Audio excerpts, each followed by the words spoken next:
بسم اللہ الرحمن الرحیم۔ السلام علیکم ناظرین، آپ کا استقبال ہے ہمارے نالج شیئرنگ چینل موٹی بات میں، جہاں ہم اسلامی تعلیمات کو آسان اور دلچسپ انداز میں پیش کرتے ہیں۔ آج ہم مختلف اسلامی موضوعات پر گفتگو کریں گے۔ چلیے بغیر وقت ضائع کرے ویڈیو شروع کرتے ہیں اور دین کی روشنی میں اپنی زندگی سنوارتے ہیں۔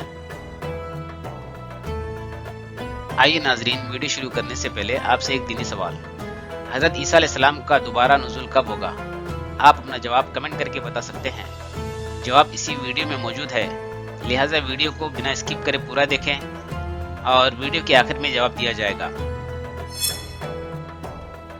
آئیے ناظرین، آج ہم اسلامی تاریخ میں حضرت عیسیٰ علیہ السلام کی زندگی کے مزید نکات معلوم کریں گے کہ مسلمانوں کا عقیدہ آپ علیہ السلام کے بارے میں کیا ہے، آپ علیہ السلام کا قرب قیامت نزول کیسے ہوگا، کیسے آپ علیہ السلام دجال کا خاتمہ کریں گے اور کس حیثیت سے آپ علیہ السلام زندگی گزاریں گے۔ حضرت عیسیٰ علیہ السلام کا آسمان پر اٹھایا جانا۔ حضرت عیسیٰ علیہ السلام کا آسمان پر اٹھایا جانا یعنی رفع عیسیٰ ایک قرآنی حقیقت اور اسلامی عقیدہ ہے جس کی وضاحت قرآن و حدیث میں تفصیل سے کی گئی ہے۔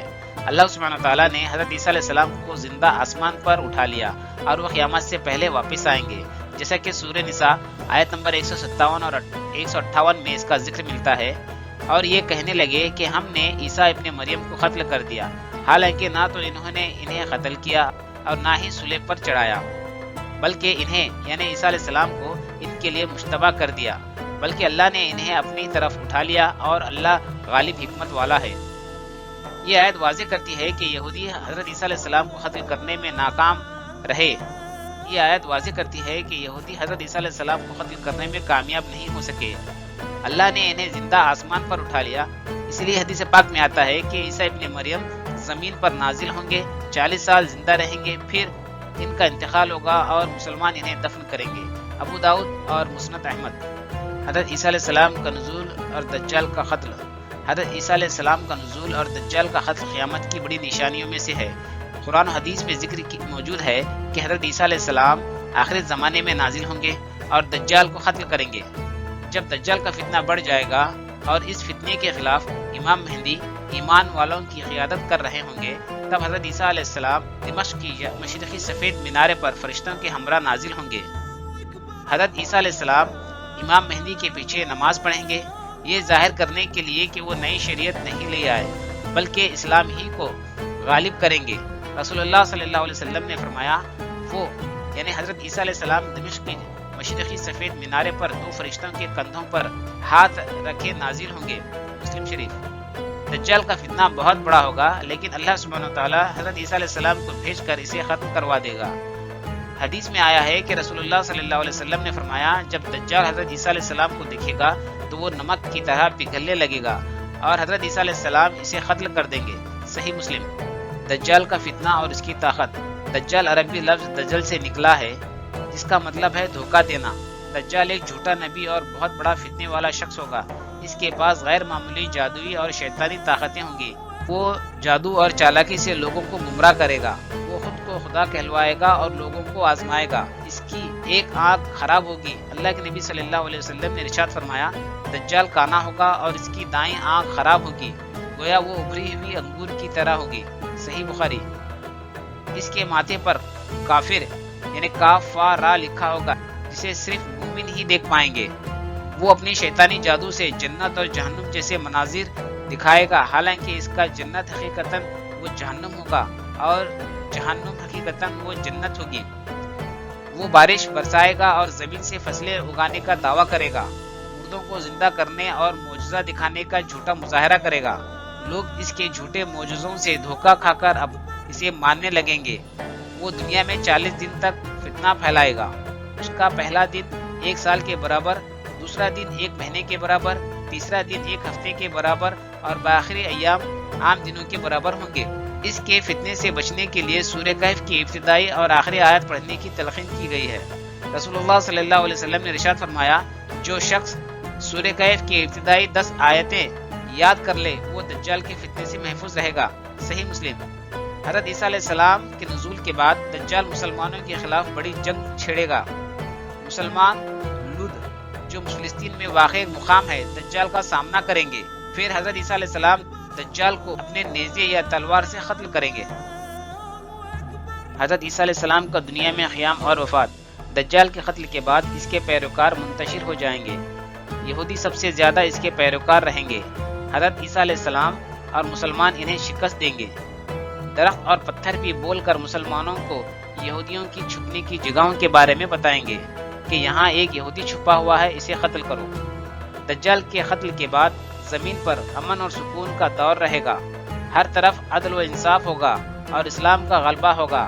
زمین پر اتنی برکت ہوگی کہ ایک انار کو کئی لوگ کھائیں گے اور دودھ اتنا زیادہ ہوگا کہ ایک اونٹنی کا دودھ پورے قبیلے کے لیے کافی ہوگا۔ حضرت عیسیٰ علیہ السلام اسلامی عدل و انصاف قائم کریں گے، یہودیوں اور عیسائیوں کو حق کی طرف بلائیں گے، ہر قسم کے باطل ادیان کو ختم کریں گے، خنزیر کو قتل کریں گے اور صلیب کو توڑ دیں گے۔ دنیا میں 40 سال عدل و انصاف کے ساتھ رہیں گے اور پھر حضرت عیسیٰ علیہ السلام شادی کریں گے، پھر فطری طور پر اس دنیا سے رخصت فرمائیں گے۔ یہ ایک اہم اور ایمان افروز عقیدہ ہے جو قرآن و حدیث سے ثابت ہے۔ آئیے اسلامی تعلیمات میں آج ہم یتیم کی کفالت کے بارے میں جانیں گے۔ یتیم کی کفالت یعنی سرپرستی اسلام میں ایک عظیم نیکی اور عبادت ہے۔ قرآن و حدیث میں اس کی بہت زیادہ فضیلتیں بیان کی گئی ہیں۔ یتیم کی کفالت کا اجر۔ یتیم کی کفالت دنیا و آخرت میں کامیابی کا ذریعہ ہے۔ کفالت کرنے والے کو جنت میں رسول اللہ صلی اللہ علیہ وسلم کی قربت نصیب ہوگی، اللہ تعالیٰ اس کے مال میں برکت عطا فرمائے گا۔ حدیث پاک میں آتا ہے کہ رسول اللہ صلی اللہ علیہ وسلم نے ارشاد فرمایا، میں اور یتیم کی کفالت کرنے والا جنت میں اس طرح سے ہوں گے۔ آپ صلی اللہ علیہ وسلم نے شہادت اور درمیانی انگلی کو ملا کر اشارہ کیا، صحیح بخاری۔ اس طرح کا عظیم اجر یتیم کی کفالت میں ملتا ہے، اس لیے ہمیں چاہیے کہ اس عمل کو یقین کے ساتھ کریں اور اپنے مسلم معاشرے میں ایک بہترین ماحول کو جنم دینے کا ذریعہ بنے، کیونکہ یتیم کی کفالت حقیقتاً اسلام کی بنیادی تعلیموں میں سے ایک ہے، اسے ہمیں نظر انداز کرنے سے بچنا چاہیے۔ آج ہمارے معاشرے میں اکثر دیکھا گیا ہے کہ لوگ یتیم کو بالکل حقیر نگاہوں سے دیکھتے ہیں، جو کہ ایک بدترین اور غیر اخلاقی اور غیر انسانی عمل ہے۔ تو ہمیں چاہیے کہ اسلامی تعلیمات کو اپنائیں اور اسلامی تعلیمات پہ عمل کرتے ہوئے یتیم کی کفالت کرتے ہوئے اس اجر عظیم کو پائیں اور قیامت میں نبی پاک صلی اللہ علیہ وسلم کی قربت حاصل کریں۔ یتیم کا مال اور حقوق کی حفاظت۔ یتیم وہ جس کی بلوغت سے پہلے اس کے والد اس دنیا سے چلے گئے ہوں۔ یتیموں کے مال کو امانت سمجھ کر سنبھالنا ضروری ہے۔ ان کے حقوق پر کسی قسم کا ظلم یا زیادتی کرنے پر سخت عذاب کی وعید نازل ہوئی ہے۔ ان کے مال میں خیانت کرنا حرام ہے۔ قرآن کریم میں فرمایا گیا ہے، بے شک جو لوگ یتیم کا مال ظلماً کھاتے ہیں وہ اپنے پیٹ میں آگ بھر رہے ہیں اور وہ عنقریب بھڑکتی ہوئی آگ میں داخل ہوں گے۔ سورہ نساء آیت نمبر 10۔ اس آیت شریفہ سے پتہ چلا کہ یتیم کا مال کھانا بدترین گناہ ہے اور یہ عذاب الہی کو بڑھاتی ہے، لہٰذا ہمیں چاہیے کہ یتیم کے ساتھ حسن سلوک کرتے ہوئے ان کے حقوق کو پوری طرح سے ادا کریں۔ یتیموں کے ساتھ حسن سلوک۔ یتیموں کو شفقت اور محبت سے پالنا چاہیے، انہیں اپنے بچوں کی طرح عزت اور تربیت دینا لازمی ہے۔ ان کی دل جوئی اور خوشی کا ہر اعتبار سے خاص خیال رکھنا ضروری ہے۔ حدیث پاک میں آتا ہے کہ رسول اللہ صلی اللہ علیہ وسلم نے ارشاد فرمایا، اگر تم چاہتے ہو کہ تمہارا دل نرم ہو جائے اور تمہاری حاجت پوری ہو تو یتیم پر رحم کرو، اس کے سر پر ہاتھ پھیرو اور اسے کھانا کھلاؤ۔ مسند احمد۔ یہ اسلامی اخلاقیات کا ایک بہترین نمونہ ہے کہ ہم یتیموں کے ساتھ حسن سلوک سے پیش آئیں تاکہ ان کی زندگی کی خوشیوں میں ہماری زندگی سنور جائے اور ان کے عوض ہمارے حاجات پورے ہو جائیں۔ اس لیے ہمیں چاہیے کہ یتیم کے ساتھ ہمیشہ حسن سلوک اور پیار محبت سے رہیں۔ یتیم کی تعلیم و تربیت۔ یتیم بچوں کی تعلیم و تربیت والدین کی عدم موجودگی میں امت کی اجتماعی ذمہ داری ہے، لہٰذا انہیں دینی اور دنیاوی علم سکھانا ضروری ہے تاکہ وہ ایک باعزت زندگی گزار سکیں۔ ان کے ساتھ کسی قسم کا ناگوار سلوک نہ کیا جائے۔ قرآن کریم میں فرمایا گیا ہے کہ یتیم کو سختی سے نہ دھتکارو، سورہ زحا آیت نمبر 9۔ یتیم کے ساتھ بدسلوکی، اسے چھڑکنا یا اس پر ظلم کرنا سخت گناہ ہے، بلکہ انہیں محبت سے سنبھالنا چاہیے تاکہ وہ معاشرے کے کارآمد فرد بن سکیں۔ یتیم کی ضروریات پوری کرنا بہترین صدقہ ہے۔ یتیم کی پرورش پر خرچ کیا گیا مال صدقہ جاریہ بن جاتا ہے اور اللہ تعالیٰ ایسے لوگوں کے مال میں برکت عطا فرماتا ہے۔ حدیث شریف میں آتا ہے کہ نبی کریم صلی اللہ علیہ وسلم نے ارشاد فرمایا، سب سے بہترین گھر وہ ہے جس میں یتیم کے ساتھ بھلائی کی جاتی ہو۔ سنن ابن ماجہ۔ یتیم کی کفالت جنت میں نبی کریم صلی اللہ علیہ وسلم کی قربت کا ذریعہ ہے۔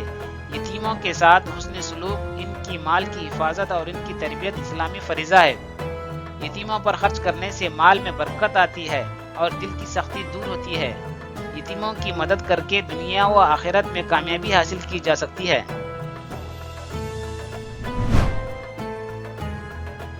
قرآن نالج میں آج ہم مصحف عثمانی کیا ہے اور کیوں بنائے گئے ہیں، اس کے بارے میں معلومات حاصل کرتے ہیں۔ حضرت عثمان بن عفان رضی اللہ تعالیٰ عنہ کے دور خلافت اسلامی ریاست میں قرآن کی قراءت میں اختلافات کو ختم کرنے کے لیے ایک مستند نسخہ تیار کیا گیا۔ حضرت زید بن ثابت رضی اللہ تعالیٰ عنہ کی سربراہی میں ایک کمیٹی قائم کی گئی جس میں دیگر صحابہ بھی شامل تھے۔ یہ مصحف قریشی لہجے میں لکھا گیا کیونکہ یہی لہجہ نبی کریم صلی اللہ علیہ وسلم کا تھا۔ 7 مستند نقول تیار کی گئیں اور مختلف اسلامی شہروں میں بھیجی گئیں تاکہ تمام مسلمانوں کے لیے یکساں قرآن محفوظ ہو سکے۔ آئیے دیکھتے ہیں مصحف عثمانی کے 7 نقول کن مقامات پر بھیجے گئے۔ جب نقول تیار کیے گئے تو اصل نسخے کو مدینہ منورہ میں رکھا گیا، پھر مکہ، بصرہ، کوفہ، شام، یمن، بحرین اور بعض روایت کے مطابق مصر بھیجے گئے۔ یہ حضرت عثمان رضی اللہ تعالیٰ عنہ کی بصیرت تھی کہ امت میں کوئی اختلاف نہ پایا جائے، اس لیے ایک ہی نسخے کو باقی رکھا اور غیر مستند نسخے کو جلا دیا گیا۔ اس اقدام سے آج تک قرآن کی یکساں قراءت محفوظ ہے۔ بعض تاریخی روایت کے مطابق اصل نسخے آج بھی ترکی استنبول توپ کاپی میوزیم، تاشقند ازبکستان اور قاہرہ مصر میں محفوظ ہیں۔ حضرت عثمان رضی اللہ تعالیٰ عنہ کی یہ اقدام امت مسلمہ میں اتحاد کی ایک عظیم علامت ہے۔ آج کے سوال کا جواب: حضرت عیسیٰ علیہ السلام قیامت سے پہلے دوبارہ زمین پر نازل ہوں گے۔ وہ اسلام کے سچے عقائد کی گواہی دیں گے اور دجال کا خاتمہ کریں گے۔ امید ہے کہ آپ کو آج کا یہ ویڈیو پسند آیا ہوگا، لہٰذا اسے اپنے دوست احباب میں شیئر کریں، لائک کریں اور بیل آئیکن پر ضرور کلک کریں تاکہ اس طرح کی ویڈیو کی نوٹیفیکیشن آپ کو ملتے رہیں۔ اللہ تعالیٰ سے دعا ہے کہ اس رمضان المبارک میں ہمیں شرک و بدعت اور دیگر خرافات سے ہماری حفاظت کریں۔